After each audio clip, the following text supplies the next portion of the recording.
I want to share a few thoughts on something that's really affected me both generally in life and specifically in my creativity.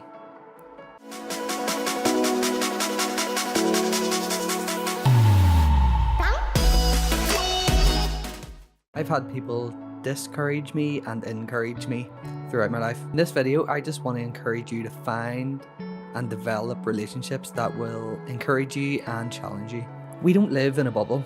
We are part of a community, whether we engage with that community or not.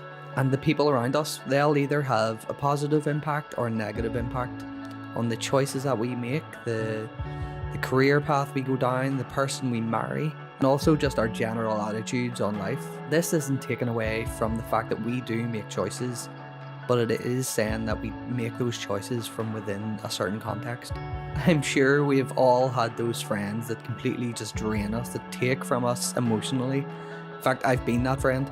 You know, those friends that constantly seek validation but offer none at all. And that's obviously for a reason. There's a reason that person is like that in that particular point in time. So I'm not saying just completely cut ties with that person if they are just taken from you emotionally. But what I am saying is to be intentional, to build boundaries, to protect yourself. You need to find a community or a body of people where there's mutual encouraging and mutual challenging. You really need a community of people to retreat to when needed, but also to be propelled from. And as I said, if there are people who completely drain you at the minute in your life, you don't necessarily need to completely just cut them out of your life and stop talking to them. Although for some that might be the healthiest thing to do. But do make choices to protect yourself. Limit your time with them. Limit how much you share with them. It'll be different for everyone. But do be intentional in how you interact with people who take from you emotionally. And please don't let that person be the person you rely on for encouragement and to build you up. Definitely love them well the best way you can, but also love yourself and protect yourself in those relationships. And a really important part of the community you place yourself in, I think, is being open to challenge. Be part of a people or a body of people that is open to challenging you in a loving way.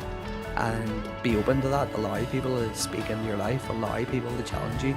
And also be open and willing to speak into other people's lives, challenge them when they need challenged.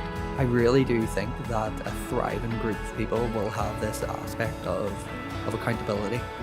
So be open to it. Don't let your ego get in the way of just growth in life and growth in your craft. And obviously we can't just choose the people that come into our lives.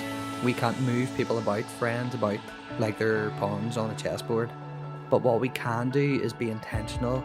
We can be intentional in where we invest our time. We can be intentional about the relationships that we choose to invest in. We can choose the relationships we pursue and develop, and we can choose how we interact with others. So find community, wherever it is, whatever the body of people are.